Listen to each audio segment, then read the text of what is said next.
Go. Okay, so good afternoon and welcome to the workshop, Communications and Continuity of Operations During a Disaster. Our presenter today is Dan Wilson from the University of Virginia. Hi, Dan, and welcome. My name is Sarah Holstead. I am the Hospital Library Services Program Manager at Southeastern New York Library Resources Council, which is located in Highland, New York. Thank you all for joining us today on this snowy day. So a quick FYI that I've already mentioned, and I'll say it again. Dan says it's not a quiz, it's a survey, and he will be conducting a survey during his presentation. So take a minute to find a pen and paper, and also take a minute to download the document that I dropped into the chat. It is the Continuity of Operations Plan template. So you are all entering the meeting muted with your cameras off, but as you've already started doing, you can interact with the chat with comments and questions for the presenter. And in case anyone doesn't know, the chat feature is at the bottom of your Zoom screen. If you do turn your video on now in the intro, please turn it off during the presentation to help with the bandwidth. At this time, if you want, continue to use the chat and say hello to one another, say where you're coming from, how much snow do you have, how much are you going to get today. I want to let you know that the presentation is being recorded. What you type into the chat will not be recorded with the video. And so we trust that you'll be courteous and respectful to other attendees and you'll follow the Southeastern Code of Conduct. Anyone who uses the chat in an abusive or threatening way will be removed from the session. The presentation is being live captioned and you should already be able to see this at the bottom of the screen. The caption technology has vastly improved over the last year, but it's not perfect. In fact, none of the technology is perfect. So please try to enunciate and try not to speak too quickly in case there's a lag in the audio and it just helps the bot with the captioning. The presentation slides are posted on the workshop website now, and the recording will be available soon after the presentation. I'll drop the URL of today's workshop into the chat in just a minute. We'll also have CE certificates available upon request, and I'll drop that link to the CE request form and the course evaluation into the chat at the end of the webinar. I will be monitoring the chat, so please drop your questions for Dan into the chat. And he'll respond to them during the Q&A. If you have some technical problems, you can direct chat me or you can direct chat Carolyn.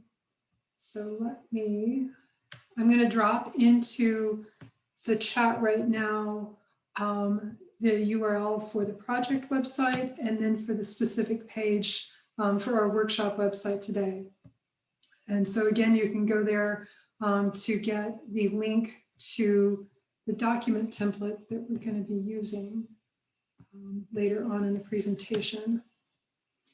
So next slide, Dan, please. So the Communications and Continuity of Operations During a Disaster is the fourth in a series of 6 workshops about planning for emergencies in your library and community before they happen. I'd like to call your attention to some upcoming events in the series. The next workshop is Preventing and Responding to Mold in Your Library, and that's on Monday, March 8th.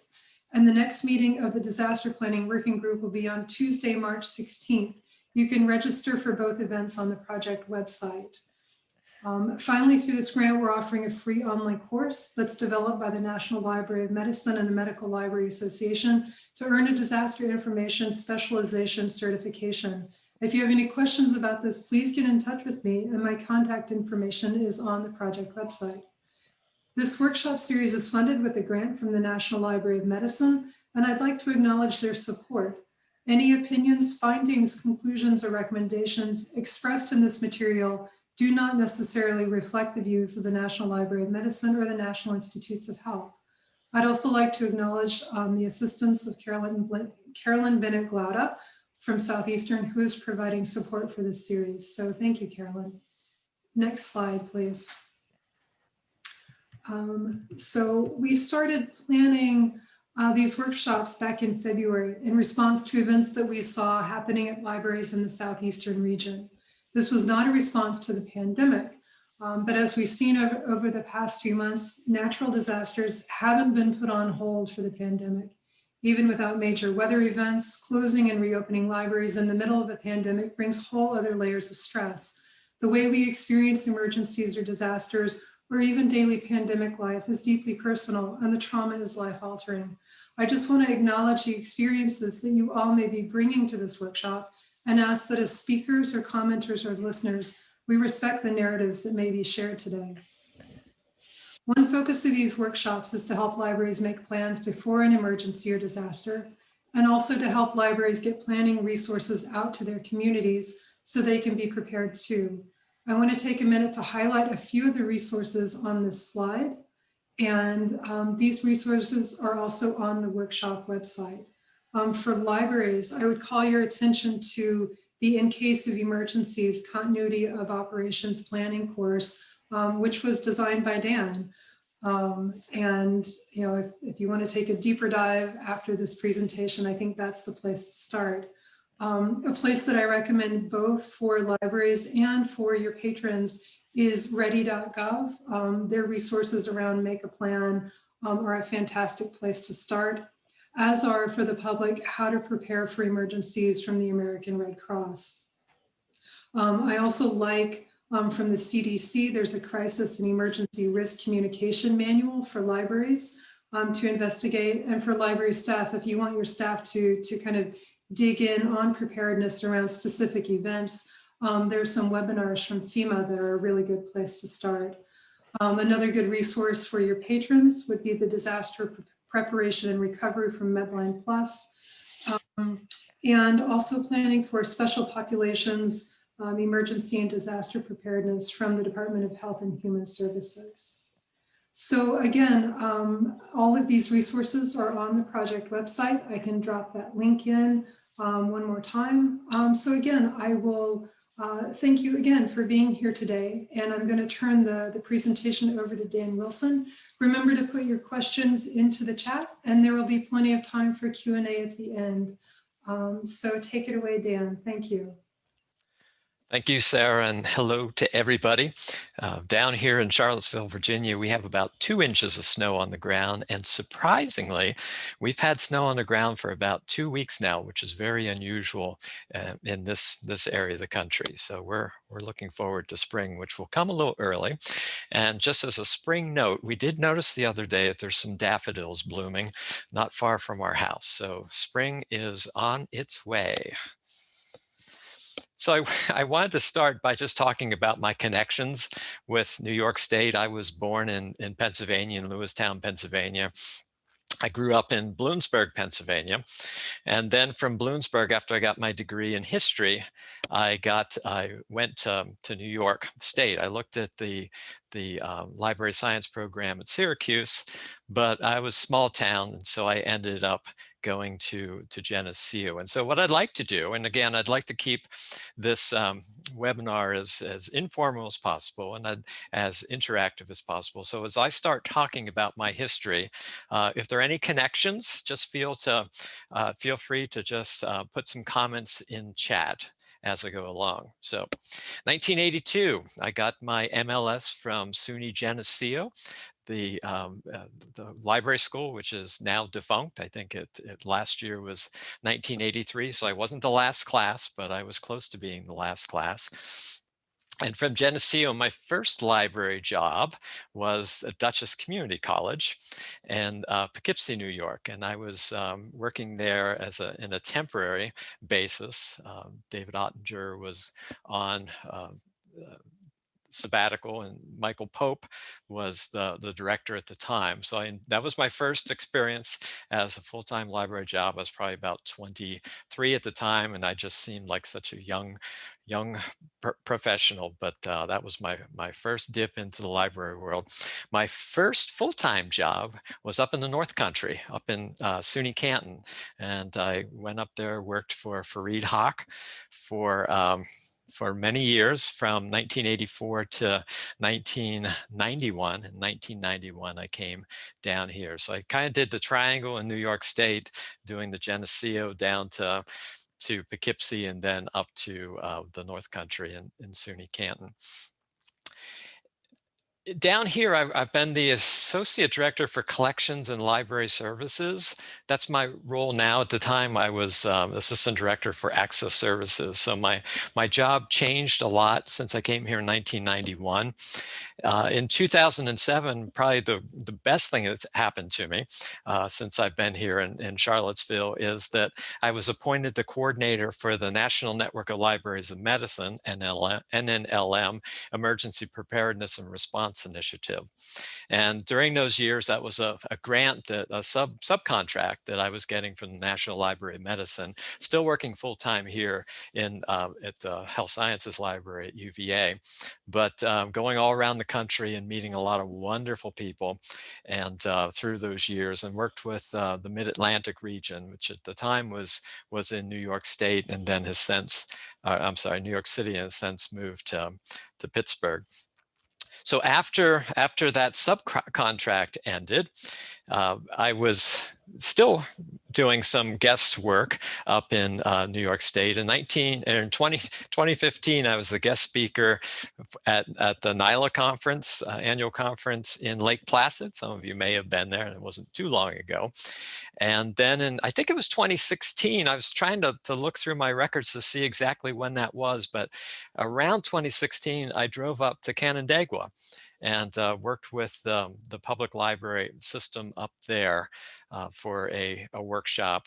And then in 2017, I was in Suffolk County, working in Suffolk at the Suffolk County Public Libraries. And I saw that Valerie Lewis was registered. I don't know if she's on the line, but worked with Valerie on that as well. So that's my background with New York. And again, it's such a pleasure. I've from my educational experience to my first jobs to working with different public libraries over the years, I've just loved working with New York State, and so happy to be able to host this webinar.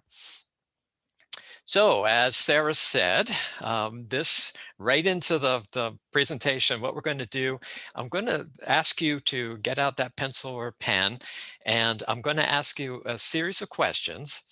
And just say yes or no. You can just write down yes or no. And then when we're done, I'm going to ask everybody to report on the number of yeses that you were able to provide.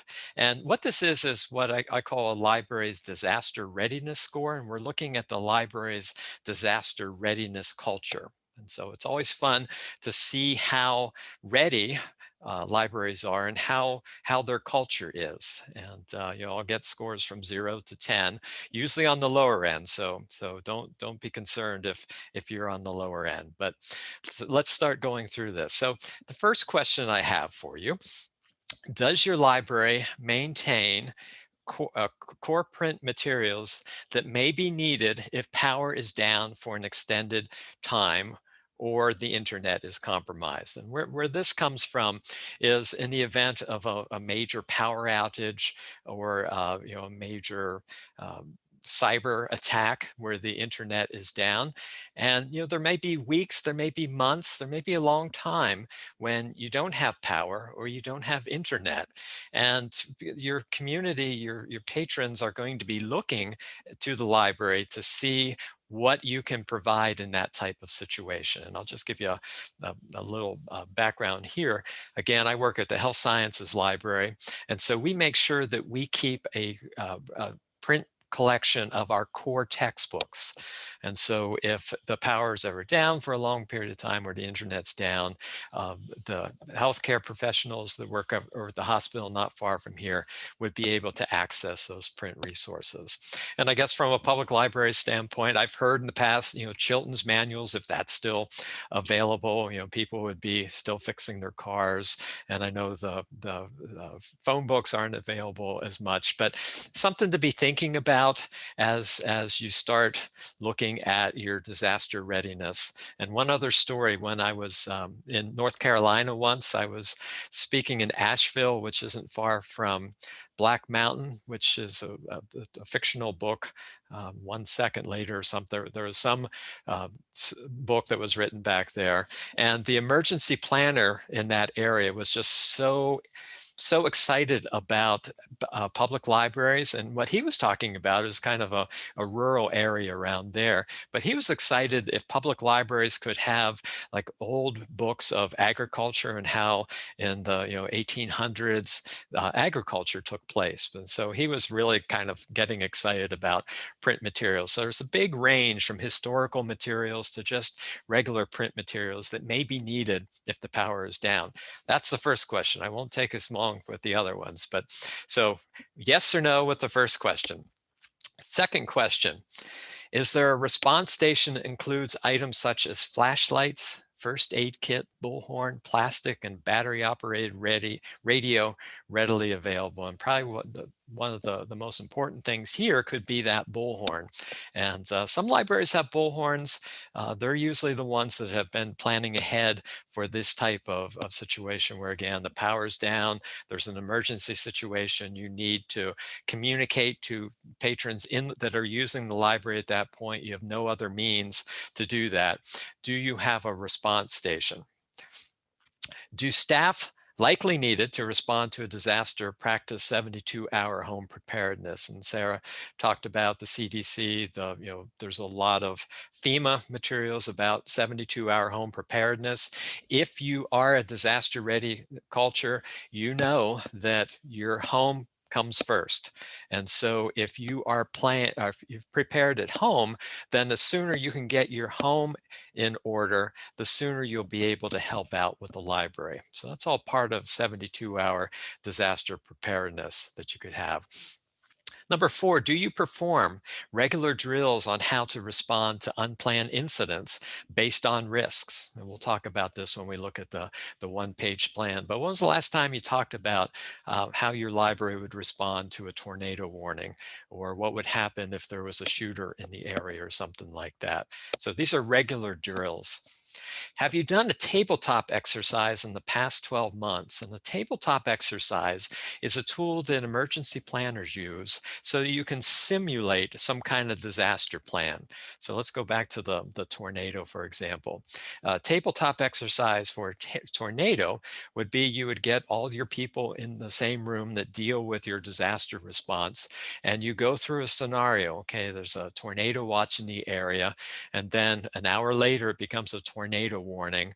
What do you do? And have you been talking about tabletop exercises? You can do this yourself, or you can bring in emergency planners to help you with it as well. Number 7, think about the last time you had some kind of service disruption, and did someone initiate what's known as an after action review? Sometimes it's called a hot wash within 14 days to determine what went well and what didn't. So if you would just kind of think back to your last emergency situation or last service disruption that you had. You scramble, you do your best, you get through it, and sometimes you just say, okay, wow, I'm happy we did it, what we did.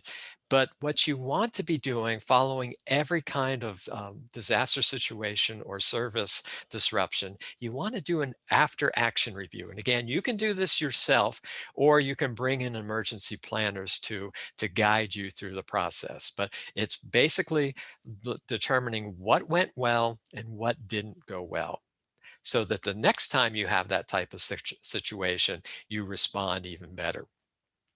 Number 8, do you have a disaster plan that has been updated within the past 12 months? And most of what I'm going to be talking about today is what's a one-page continuity of operations plan. And that is a very valuable tool, because in many cases, libraries have a 70-page, 100-page disaster manual that rarely gets updated, and certainly isn't valuable when there's some kind of response that's needed. And so what we're going to be talking about is a one-page disaster plan. So if you have a one-page disaster plan, great. Or this question, if you have just a regular disaster manual, has it been updated within the last 12 months? Number 9, have you formed a partnership with another library to provide assistance in the delivery of your core services? And this can be a fun little exercise, and I've worked with different regions around the nation where they get partner libraries from, let's say, the Southeast and the Pacific Northwest, partner them up, have them talk about what types of services they can provide as a backup in the event of a disaster response. But it's also good to get kind of a buddy library to to keep you on task with your disaster planning. Because if you have a buddy library, part of the expectation is you communicate with that buddy library, you talk about disaster planning, you make sure you keep everybody informed about what's needs to be current and things like that. So we're not going to do a lot. I am going to talk about some of the components of a partnership thing, but that's not going to be the emphasis of this webinar. Do you have a partnership with a commercial salvage and recovery company? For example, there's Belfour, there's BMS, there's Munters, or a local preservationist for recovery of valuable, hard to replace materials. When I started doing emergency preparedness work back in the early 2000s, most of what libraries talked about was recovering print materials. I remember taking going to lots of workshops, and they would dip the book into the bucket of water, and then we would dry the books and things like that. And that's very important, and that's why I want to keep talking about that as we talk about disaster preparedness, because that's an important component in all of this. And I mentioned Belfour, BMS, the other commercial recovery companies, because most of them will give you a lot of advice, and some you can work out a contract with them. We have an arrangement with Belfour that's out of Richmond, Virginia. We don't have a contract with them, but we have their contact information. So if we have some type of situation where our hard to replace materials are compromised, we know that we can contact, and we can also talk to our preservation here at UVA. So we have a lot of resources. So we're fortunate. And then finally, have you established relationships with emergency responders or planners in your community so they can help you and you can help them? And if you've made those connections with emergency planners, first of all, I highly encourage you to do that. They're wonderful people. Usually they don't hear from people reaching out to them. They usually have to reach out to different places. So if you reach out to them, I'm sure you'll get a great response from them as well. So how can they help you? They can help you from the standpoint of planning with that doing the tabletop exercise or the after action review. How can you help them? There's a lot of ways that you can help them. And I know there are a lot of libraries on this call that have helped their communities, either from just being a site where people can go to charge up their phones, they had internet, be a safe place to stay warm or to cool, lots of different ways. So have you worked with your library or with your emergency responders or planners? So those are the questions. So yes, good point. There's 10 questions in total. Somebody got that one right. There are 10 questions in total, even though it says 11 here. But of the 10, so if you take your score, and if you would just chat what your score is, let's just kind of get an idea of where we stand.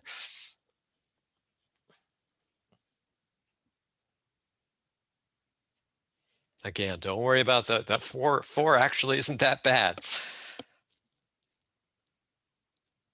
Usually I see a lot of ones, some twos. The fives are you're getting there. And yes, some of the responses that you don't know, sure. Sixes, fives, good. I think a lot of that is because you guys you've had emergencies. You've dealt with emergencies up in New York, depending on the region that you're in. And so in some cases, you're beyond where the national curve is on this. So very good. 2.5, there's still an opportunity to do an after action report after a recent website outage. You bet there would be. flooding in your area many times. So yeah, good feedback, everybody. A lot of 4s, a lot of 3s. And what I do, what part of my passion in life is to get those numbers up. And Sarah will talk about this at the end. I want you to know that I'm with you guys. And if you have any questions and if there's anything I can do to help move up those numbers, I'm here for you. My contact information will be available at the end. So I'm going to close my chat, and then I'm going to start going through the slides for the presentation. So the first slide is yikes. Why is it yikes? Yikes because it's going to get a lot worse. And I hate to say this. I hate to say this in a pandemic. We've had it just as bad, and we're all really ready to climb out of the pandemic. But if you read what's going on out there, this is an article by Seth Borenstein, who's an AP Science writer, experts, terrible climate disasters coming. Right here in the middle of this article, it says, I strongly believe we're going to look back in 10 years, certainly 20, and definitely 50, and say, wow, 2020 was a crazy year, but I miss it. And I wouldn't be surprised if that would happen because as bad as the pandemic has been, we've been able to work from home in most cases. We've had internet, we've had power. And so it's been a very difficult 12 months, but there could be some very difficult times ahead of us. And that's why, even though we're in the middle of a pandemic, hopefully on the farther end, not the middle of the pandemic, we still need to be thinking about disaster preparedness. And we still need to make sure that we have our plans up to date. Another book that I read probably about 8 years ago now, I think, it's called Lights Out by Ted Koppel. I know a lot of public libraries have this. If you haven't read it, I highly encourage you to read it. Some of you will remember Ted Koppel from the old days on ABC. And Ted wrote a book called Lights Out, and deals with a cyber attack and what could happen. And it's kind of scary to see what can happen, but at the same time, it's very enlightening. And I think it will kind of encourage everybody. It certainly encouraged me to keep my plans up to date, to see exactly what would happen if there's a long-term power outage. So what we're going to talk about now is something that I've been carrying around with me for many years, which is a one-page continuity operations plan. And this is a plan that I adapted from the COSA, Council of State Archivists, one-page plan, their PREP plan, many years ago. And if you're familiar with their PREP plan, you'll know that it deals mostly with recovering materials and things like that. So I took that and I gave it a different slant, dealing more with providing core services, essential services, and also communication. So if you have the PREP, good, you have the PREP, but you could download, as Sarah said, I have a link to the Word document of this, the one you see pictured here on the right, that version, and it's available to you, and you can just adapt it to your library. And so what I'd like you to kind of imagine, if you watch football, if you're a football fan like I am, you'll know that the coach often has this play sheet. The coach is standing there with his play sheet and is often looking at it, and it's not a multi-page manual he's looking at. It's a front and back page, and that way he is able to make adjustments, quick adjustments based on the situation. And so as we go through and talking about this one-page plan, I really want you to think of it as this being your play sheet as you go through disasters. And what the one-page plan is, it gives you a place that takes away the guesswork and improvisation, and when ensuring your library's continuity operations during and after an event. And I'll use an example. back in 2011, when I came here in 1991, and all the way up to 2011, nobody talked about earthquakes here in Virginia. We didn't talk about earthquakes. When we looked at our risks, we never mentioned earthquakes. But in the summer of 2011, what did we get? We got an earthquake. I think it was a 6.1, and that's enough to shake the room. And I remember when I was up in St. Lawrence County, there were earthquakes up there too. So I had kind of in the back of my mind what earthquakes can do, but not to this magnitude. 6.2 actually shakes the buildings. And what happened on that day was we had an earthquake. And because we hadn't anticipated the earthquake, it caught everybody off guard. And there was a lot of improvisation going on. We had some people, going through the library and say, get out of the library. We had other people underneath their desk. We had some people standing in their doorways and things like that. Nobody really knew how to respond to that. And then when the building stopped shaking, they were trying to get people out of the library. And since then we learned that the best thing to do is to drop cover and hold on. So now we know that if the building starts to shake, we go under our desks, we hold on, and we don't send people outside because there could be things going on outside, like a gas leak or something like that. So there could be danger outside. And so we now have a great awareness of what an earthquake will do. That's reflected in our one-page plan designed to take the guesswork out of that type of disaster.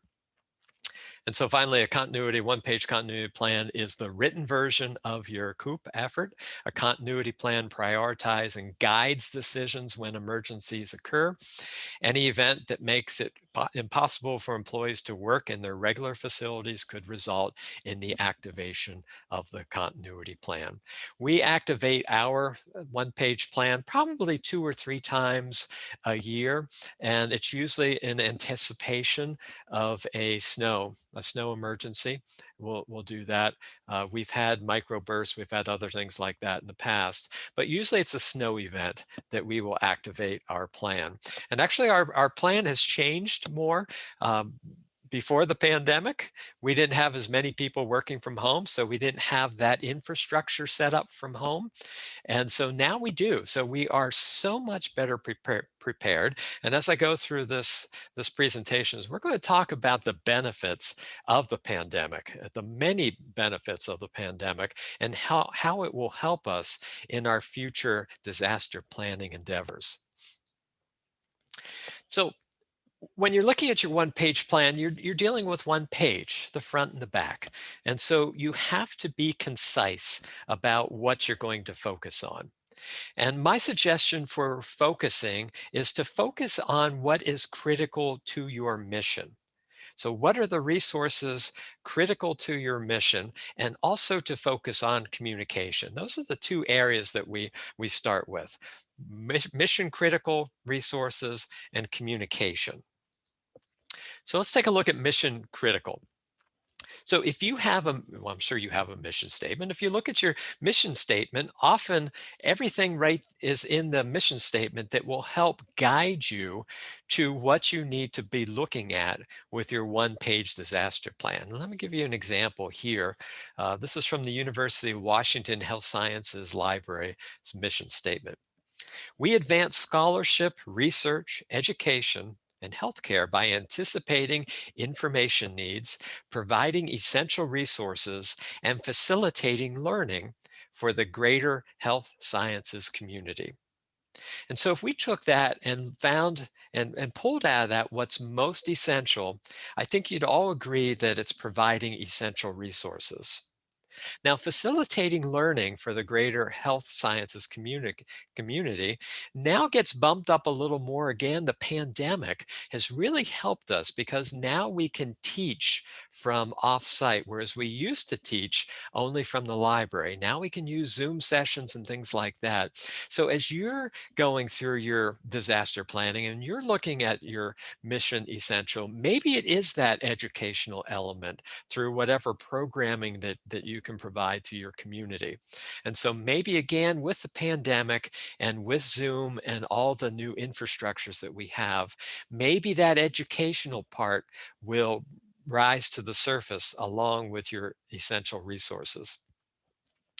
The other thing to really give a lot of thought about, and I'm sure you have, because we've all gone through the pandemic, and last March and April, everybody was probably doing a lot of communication. And so your communication outlets include your website, your email, your voicemail, your city town website, your command board. We have one of those here, your signage, and also your newsletter. Don't forget about signage.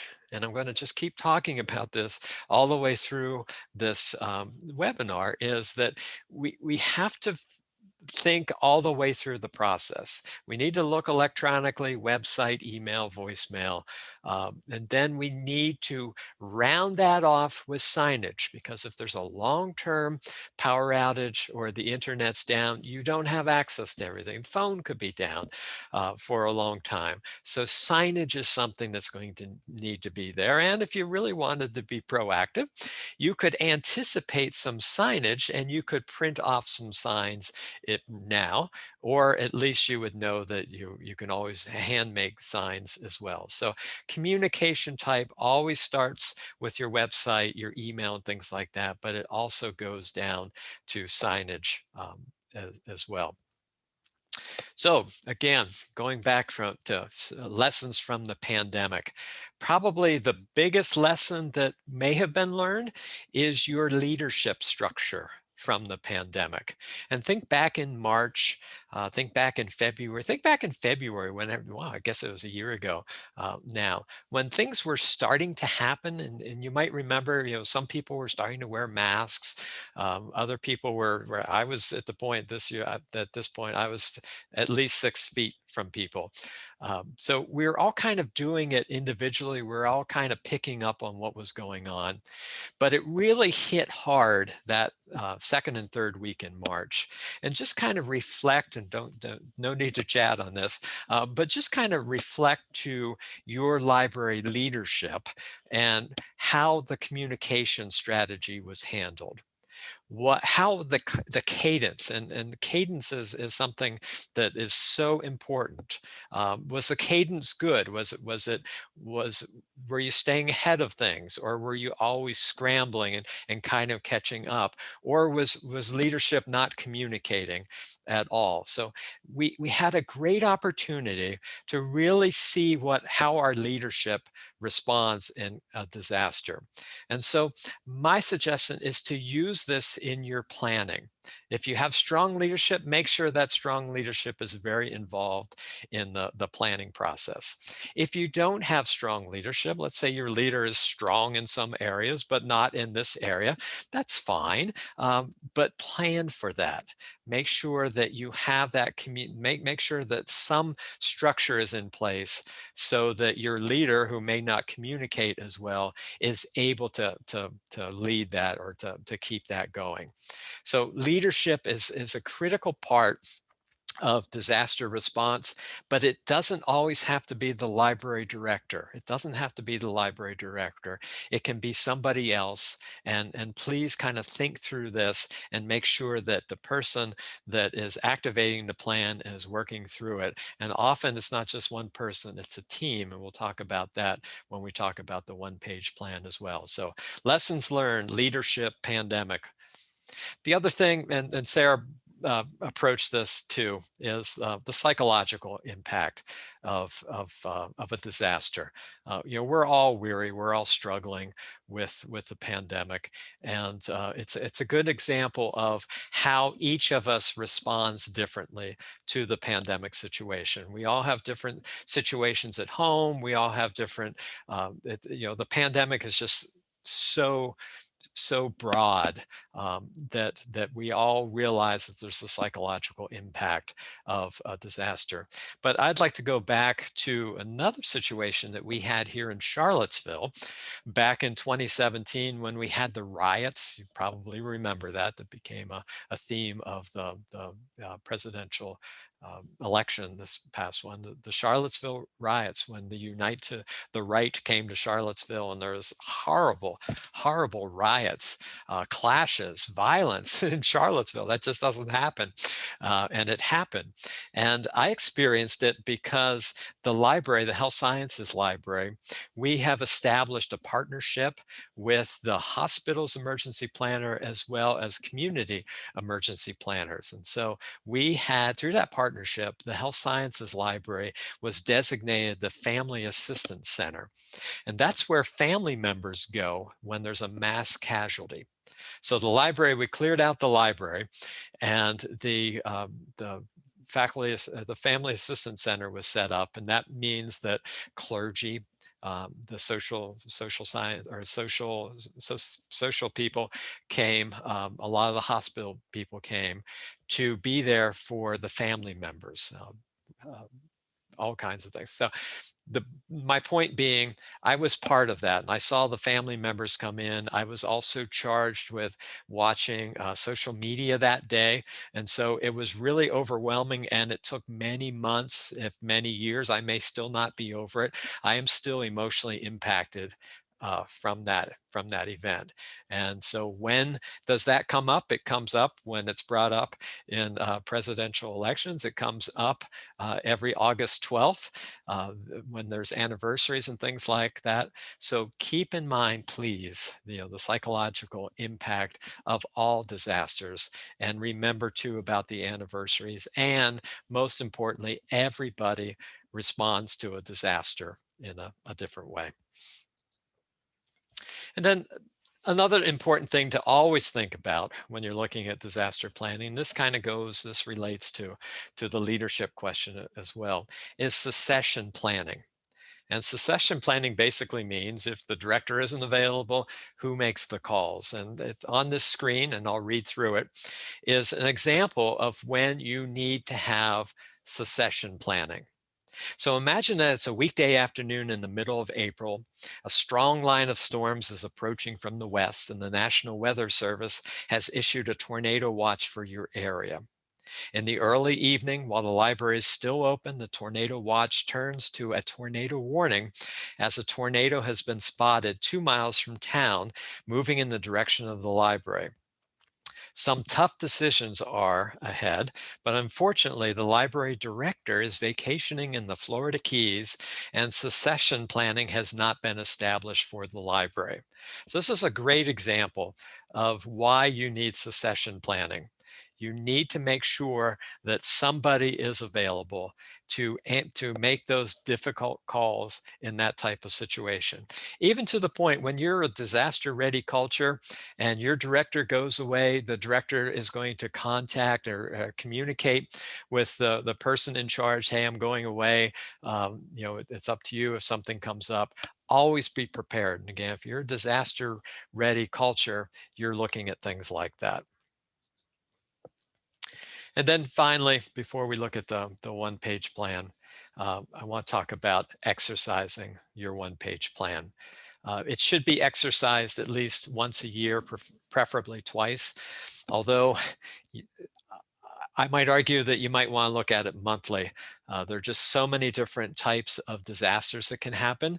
As I have here, my recommendation is you exercise it twice, one for a planned emergency, for example, in September, which is National Preparedness Month.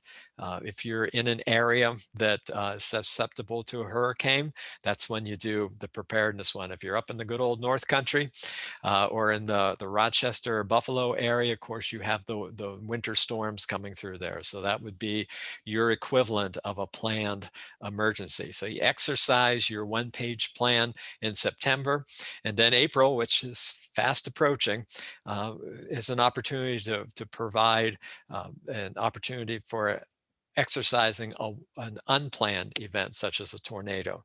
Now, if you do that, you can think of things like a shooter could go into unplanned events. So you can group different emergencies into unplanned and planned events. But if you want to give them justice, and if you're in an area where you're susceptible to a lot of risks, just don't follow the preferably twice.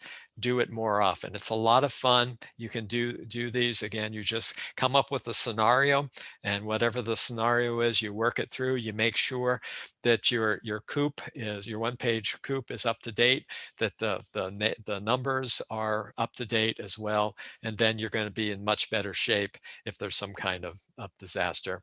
And on the screen, you'll see too, where it says what this exercising your COOP exercise ensures muscle memory for unplanned incidents.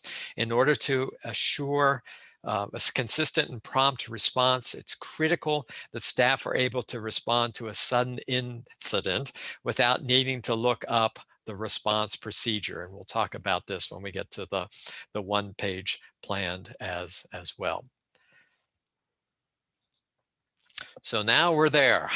This is the one-page service continuity plan that I hope with that introduction will help you, that introduction will help you understand this a little more. This is the plan. This is what you can download. And yes, there are names on there.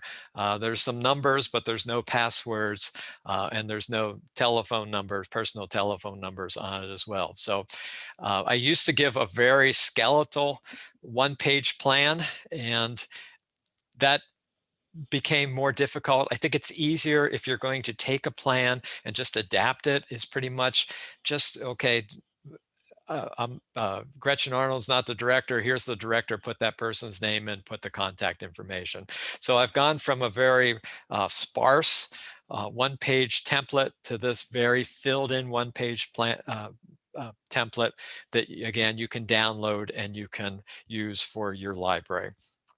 The other thing that's new, and for those of you that I've talked to, Suffolk County and places like that, the other thing that's new since I've been there is that I've now color-coded this emergency, this one-page plan. There was too much text, and people were not seeing the relationship from one column to the other.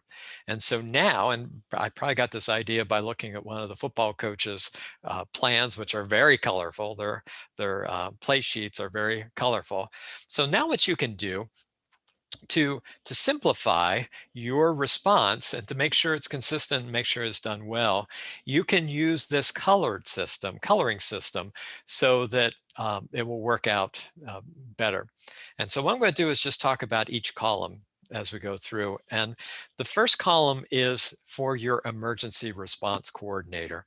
And I'm often asked, okay, so who's the emergency response coordinator? How do we determine who that person is? And I often say, who's most passionate about this? I'm not as much into level of authority as I am where the passion's coming from. And if you have somebody who's really passionate about this and is going to keep it up to date and is going to start connecting to emergency responders, or maybe has a background in that area, you want to mine that passion. And so if you have that at a higher level, great. You know, I'm an associate director here, so I'm pretty high up. I have that passion, so it works out well. But what's most important is that passion. Where's that passion coming from?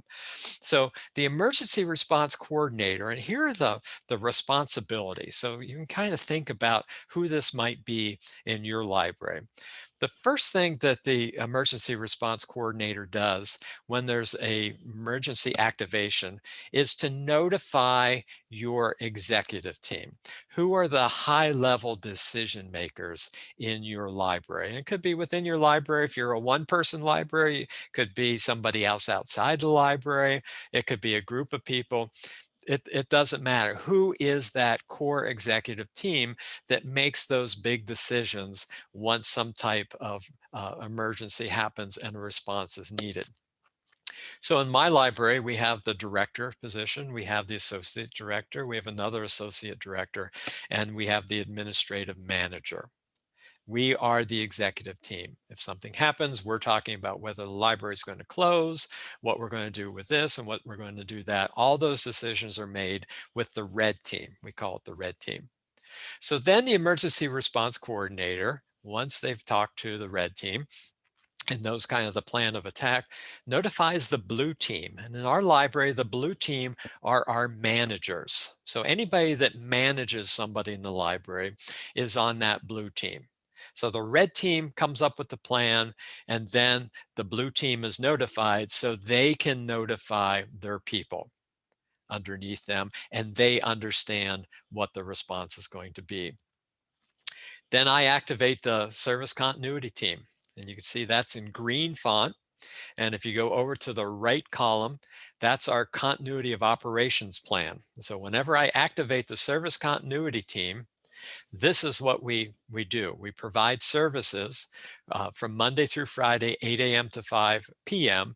We troubleshoot online access. We troubleshoot network access. We handle any purchase requests. We do document delivery, borrow, and we also look at document delivery, lending, but most cases we're pretty much turning that off and concentrating on document delivery, borrow. We're communicating, we're messaging our patrons, and we're aware that if necessary, we can provide access to the library's print collection, again, if the power's down or something like that. So that's our continuity of operations plan. That's all we focus on. You know, if other things are going on, it doesn't matter. That's what we focus on. Then the next thing, update the service desk voicemail. So I go and do that. I look for that brown font. There it is under the communications plan. That's part of our communications plan. And there's what I would do. And then I email updates to all team members of the Health Sciences Library as needed. I notify closings at virginia.edu with any schedule changes. I update the website emergency information banner on the hours page, and there's on the third column over, there's how I would do that. I participate in health system incident management team calls. I monitor VOCI, and VOCI is a kind of a chat system that emergency preparedness and responders use to communicate to each other. I cancel deliveries if necessary, and that's, it's on the back page. And then if the Family Assistance Center is activated, I coordinate any space needs. If there's a request for accommodations from the hospital, I would accommodate that. And then finally, when the event is over, I would conduct the after action review. So it's all right here. And all I would need to do is just check those off. And there's no excuse for me not following that order as I go through. And then underneath there, you'll see the first group is activation responsibilities. And underneath all the activation responsibilities are the preparedness responsibilities. What do I do? I'm the library liaison to the UVA Health System Emergency Management Work Group. And I conduct biannual tabletop exercise with our blue team and our red team and blue team at that point, and our continuity of operations team. So it's all spelled out right there what I need to be doing. So if there's any doubt of that, it's all right there. The second column in, all the contact information for my red team, all the contact information for the blue team, library leadership transition. This is succession planning. If the library director is unable to perform duties, responsibilities is assigned to me for general library operations, collections and space, Bart Reagan, information technology, specialized services, and so forth. Again, very spelled out who takes over if there's a need to do some succession planning. Communications plans all lined up on that third column. Voicemail, VOCI, UVA Incident Management Team, UVA Command Board, the library's website, and how we communicate with media. So if something happens to the library director, the designee, me or Bart or Kyle, who's up on the red team, we're the only people authorized to speak to the media. And all the information, anything that we say to the media, we would have to have it first cleared from the health system media office. And so again, think about communications with the media, think about your communications plan, everything from the email to voicemail to the website, and also for signages. And over on the right, continuity of operations plan, I've already talked about that. That's where that's all written.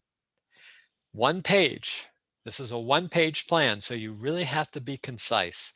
And some of the larger libraries, you might have to kind of break this down or group a little more. Some of the smaller libraries, you might be the red team. You might be the red team and blue team. Just adapt this to any way that you want to do it. But try to think in terms of what's the emergency response coordinator's role, what's the contact list, what's the communications plan, and what's the operations plan. So that's just the front page, but the front page is the most important page, and I'm going to go over the second page, but keep in mind that if you run out of steam before you get to the second page, that's fine. That first page, that front page is what's most important. So if you only can fill out that first page, then please just put all your energy into the first page. That you will still get credit for being a disaster readiness library if you get that first page filled out. Some of the things I like most about the second page, though, is that first column on the left and the last column on the right. The first column on the left is your selected list of response procedures. And this group of response procedures happen for things that you might get caught off guard. There's nothing here about an earthquake because you have time to plan for an earthquake. Everything that's on this column is an emergency situation. It's unplanned. And all of these responses have been vetted by our police, our fire people, and things like that. So again, take this template, look at what our wording is, put your own wording in there, talk to your police, talk to your fire department, see if this is how they want you to respond. And then once you have that in place, then you can start doing your muscle memory. So all of these should be written in a way that if there's a tornado warning, we don't have to scramble to look to see what we should be doing. Everybody should know what to do if there's a tornado warning. If there's a power outage, nobody should say, okay, well, how long do I keep the library open? It's all written here. So power outage, medical emergency, earthquake, there's earthquake. It wasn't there 12 years ago. Now it's there. Bomb threat, we all have bomb threat. Shooter, ours is take cover. Yours might be different. Hazmat incident, follow instructions from emergency officials, request for confidential information, and evacuation. Again, you have one column, and so you want to focus on those that are your highest risks and are most likely to come up and bite you if your team is unable to respond appropriately. And I'm going to jump over to the last column here to talk about this last column. And this last column is relatively new on this one-page plan. It's the relocation strategy. And this whole, and I'm going to have to look at this column again. And the pandemic has really helped us to decide what space do we need. And this is everything that I had before the pandemic. I haven't updated this column. I will be updating this column. If I look at this again, the space needs is going to be cut down a lot because we know that most of these people can work from home. They don't need a temporary space. And so think now that, with the pandemic and how many of us can work from home, what does your relocation strategy look like if a tornado hits your library or if your library is flooded and you need to move into a different space? If you can just communicate that with emergency planners, then it'll be much easier for them to find that space, and it'll be much more reflective of what your patrons really need. So column on the left, selected list of response procedures. Column on the right, relocation strategy. Temporary service site will be determined based on availability. The middle two columns, more with preservation. So like I said, we do have preservation information, primarily the contact information that's there, and then also procedures for our historical collections and how we respond to our historical collections. So I'm going to stop there and ask if there are any questions about this. If you please put it in chat, or if it's a comprehensive, Sarah, can they ask the question if it's more of a speaking question? So what I'd like to do, I have been listening, and I think everybody else has been too, and like wildly taking notes. So I'll just read out a couple of comments from earlier in the chat as people put on their thinking caps. And so I'd like to start with a couple of questions from, Sure. and then if people want to put stuff into chat, and if that just doesn't work for you, if you do the raise hand feature, and use your reactions, then I can see you in the list and start calling on people and unmute. But let me start out by recapping. So Scott Jarzambek noted a really good book called 1 Second After by William R. Forston. And so he was promoting that in addition to the Ted Koppel book. And then people wrote in, and my title for the topic was The Roundup of Misery, as they shared stories about they're prepared because they had floods, because they had ransomware attacks that took out their systems for 2 months. And the other observation, which kind of goes to the psychological first aid, is the crisis on top of crisis, where you have the pandemic and the job loss and the power outage. And I would point at this time to the second workshop from this series, which was psychological first aid and self-care, and also de-escalation, but just talking about how to kind of get your baseline stress level down and strategies for management. But one of the questions that I had, and it was really great to hear you step through the columns and emphasize the first page and getting that done. So the idea, like an emergency implies like a certain level of immediacy. So how long does it go to take from activating the plan to convening the red team to you're rolling out your communications? I mean, I seem to think it's like this should all happen within an hour, but that's probably not realistic. So what is realistic? That's a good point. It depends on what the situation is. And so if it's like we wake up and there's, yes, 6 inches of snow would shut down this area. If we have that situation, then we could get that figured out very quickly because we're all kind of ready for that. If it's an earthquake or something like that, it'd probably take longer. Or if there are power outages, and we have a lot of power outages down here. And so it's a very good question, Sarah, and it really does vary from situation to situation. But my experience from the past, when we've activated this plan, it usually happens pretty quickly. That we can convene the red team very quickly. The blue team can be very quickly convened, and we use text most of the time. We're usually not talking, so we really don't have to. I don't have to wait till somebody answers the phone. Or I don't have to get that. Sorry, if somebody's not available, please leave a message. We just send a text message. I send a text message to the red team. And like I say, if it's 6 inches of snow or more, they're thinking about this anyway. They're waiting for that text. They respond. We go back and forth. If it's something we need to talk about, we'll talk about it at that point. If not, we handle it by text. And then I shoot a text out to the blue team.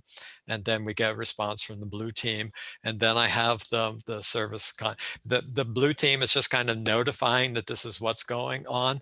And so I move pretty quickly from the blue team notification to the activating the service continuity team, because the decisions have been made by the red team. So it's pretty much a jump quickly to the green service continuity team, but notifying the blue team of what's going on so they can communicate with their direct reports as well. So thank you. This puts me in mind. So with my other hat as a trustee of the local public library, and when the pandemic came down in the springtime, we of course didn't have a plan. And so, we met face to face in the library to talk about it. And then, but decided, it was a smaller group. And it was half of the meeting was just kind of coming to grips with like, is this real? Do we respond? It's prudent to respond, and kind of, talking in a way, talking through our feelings. And what resonates with what you said is, if you exercise your plan, then you have a muscle memory, and you can turn back to that. And so one kind of question about that, and bringing in kind of the trauma that might go with this, what do you think about the idea of adding in kind of a place for some kind of psychological first aid, or, here are all of these lists of kind of, problems, emergencies, and also here is, the campus, helpline. Has anybody talked about that? I think that's a great point, and I'm going to take that as a tip, and I'm going to apply that. I think it's something that we haven't had on this one-page plan, but I would put it right here on the second page under resources or something like that. Exactly what you said, Sarah. Those numbers for the university as well as the community, and there are a lot of 1-800 numbers as well that people can use. Again, so now we're so much more tuned into the emotional aspect of it, and so you're right. There's no reason to think that somebody might contact the emergency responder and just ask for that type of information. So I will start including that information on the one-page plan. So thank you very much. Oh, well, thank you. I mean, this is yeah, it's just a fantastic resource. So Allison Fisher is asking, definitely need to include information on what to do when a library worker or patron is experiencing a mental health crisis. With all the stress out there, it's more likely to happen.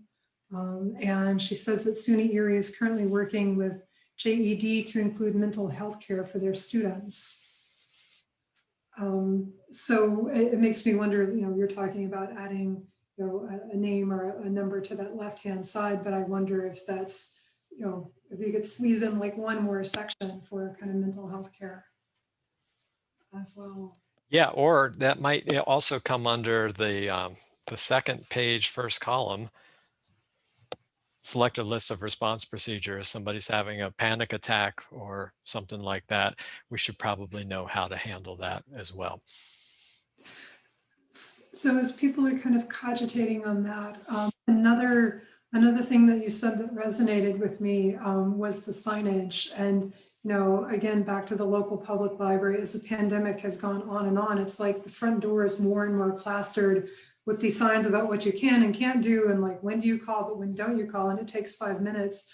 And so I really liked the idea of preemptively making signs. And I don't know, are there templates rolling around out there? Do you guys have signs preemptively made? We have signs preemptively made, but they're just so based on, the library's closed, blah, blah, blah, and how they can get to our after hours space and things like that. We don't, and thinking this through, we should probably have a sign that says print core textbooks are located in the back of the lobby. So again, and that is a type of sign that we would have when the internet's down. So good things to be thinking about, working through, and your scenario planning, your tabletop exercises will identify those needs. Gotcha.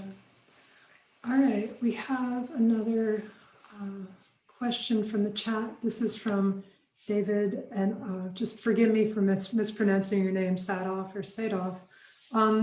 Should the COOPs take into consideration emergency situations where the library is not itself disrupted, but is instead potentially serving as part of the response? For example, your responsibilities after the events in 2017, or when libraries serve as potential gathering places for people seeking to shelter from extreme temperature.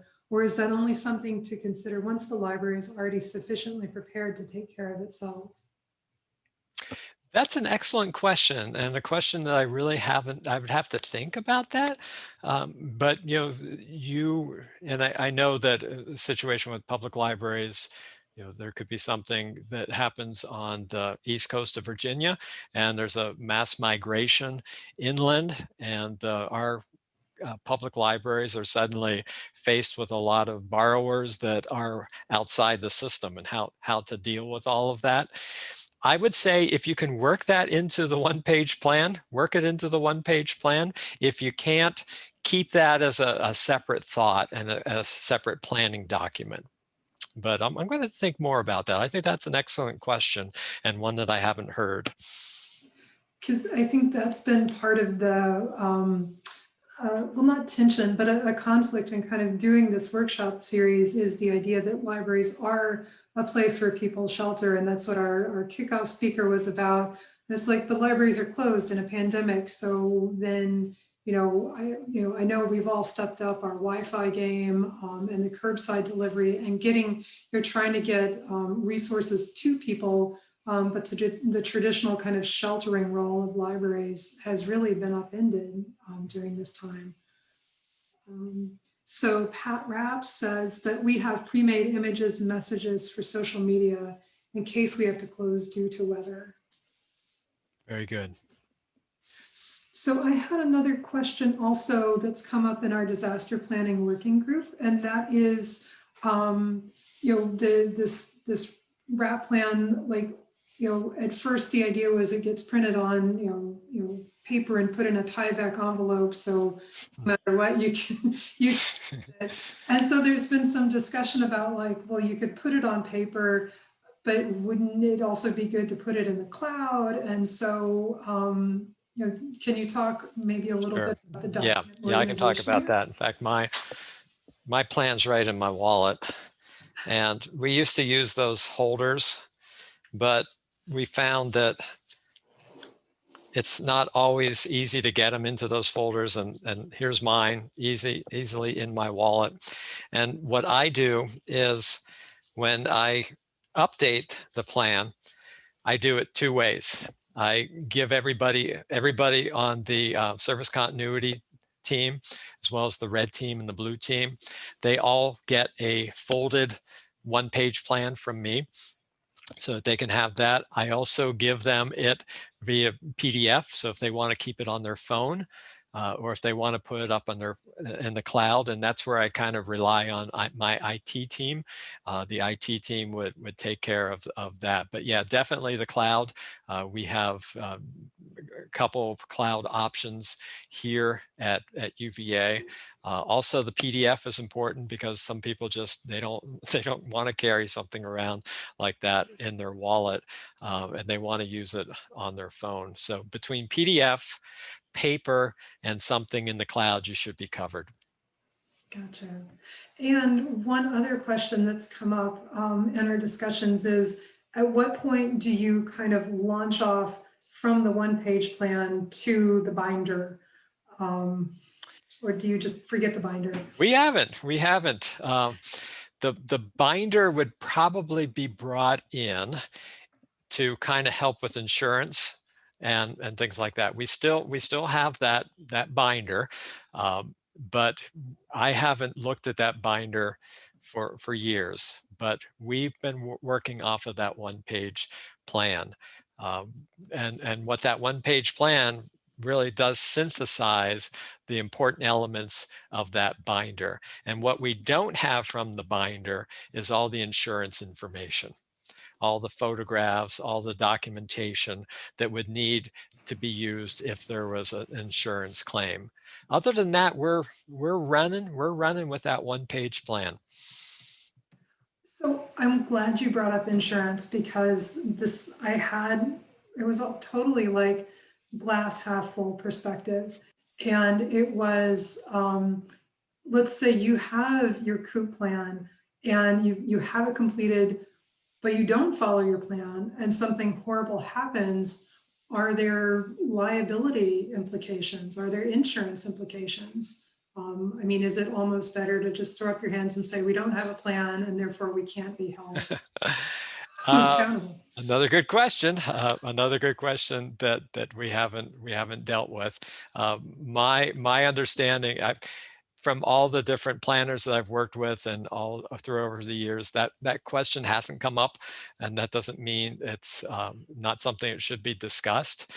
But I think you're much better off with this plan than without the plan. But if you want, before you launch into it, if you want to talk to your legal team and just to see if there are any anything that might come back to get you with this, I certainly encourage you to do that. But I wouldn't not do this just because you might be afraid that something might happen. And your chance of a poor response is reduced by following this checklist on the left. And if you're working with emergency planners, if you're working with police and fire, you bring them in on this process.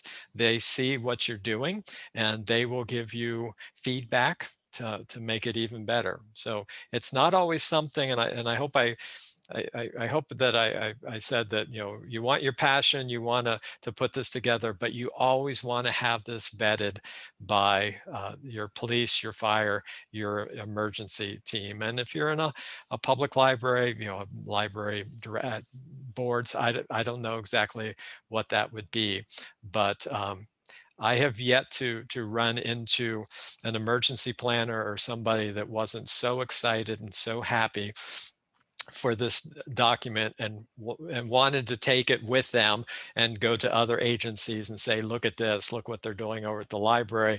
You guys should do this also. I've never received any kind of pushback at all from all the years I've been putting it together. But Sarah, very good question. And everybody knows their environment. And if that's an issue in their environment, please look into it early. Well, and thank you for answering a difficult question and talking about that. And I'm glad you also raised the idea of running this by your firefighters and your police, because right, there's sometimes maybe it's difficult to know how to start the conversation with them, and so this seems like a great just a great thing, like you said, to take to them and say, let's work on this together. I can't imagine that they would say no. They don't. So I've dropped, I know we're kind of approaching the end point here. And so I just want everybody to know that I've dropped into the chat the link to the feedback form. Please take a minute. There's a form for the CE credit. And this is where I want to make the offer that Dan has made and just say at our disaster planning working group in a couple of weeks, Dan has offered to come back and answer questions. And if you all want to start on your COOP plans, he can come back and advise and just be a resource. And so I want to thank you for your time. Do you want to say any more about, just any more about that, Dan? I want to emphasize that, and again, please feel free to reach out to me directly as well, danwilson@virginia.edu. This is my passion, and especially when it's helping out a state that I'm have a future or a past in, maybe a future, who knows, don't hesitate to reach out. The other thing that's included in these slides that I won't go through at this point is talking about the partner libraries. And that's something that New York State could always consider as well. If, I know there's a big difference between the Long Island and upstate New York and the North Country. If you ever did want to get into partner libraries to kind of work this through and get this big group going, where you have partner libraries and you have this big group of libraries that are really working to keeping a disaster ready culture, I highly suggest that. And I can talk about that at a later time as well. Actually, yeah, I'd like to follow up. So I put the link, there's a link to the project website in the chat, and also the date and the time of the next disaster planning working group. And I'm interested in this idea of kind of your partner library in a different part of the state or a different part of the country. It occurred to me in one of the hurricanes, I guess when Sandy happened, I realized like I needed a family in the middle of the country that I could go to, and vice versa. Yeah, we can do that. When I was the emergency response coordinator for the National Network of Libraries of Medicine, we started doing that at this point. And just a month ago, like I said, I worked with the Pacific Northwest region and hooking them up with the Southeast region. And we could do that with New York and find somebody in the Pacific South region or something like that. So if there's interest in New York through the Mid-Atlantic region of NNLM, we can make that happen. We can either go, you could either work within the state or within the region, or we can look for partnerships outside of the region on the other side of the coast as well. So all those there's so much that we can do. That's really exciting. And so people should contact you if they're... Sure. Yes, please contact me. Okay. Well, so let me just thank you again for being here today. This has been a fantastic presentation and I think invaluable for all of us to hear. And so I'm going to ask Carolyn to stop recording, and we'll hang out for 10 more minutes, but I think we'll call it a wrap at this point, and we can just stay and chat informally for a couple more minutes. If you want to unmute yourself and ask a question, go for it.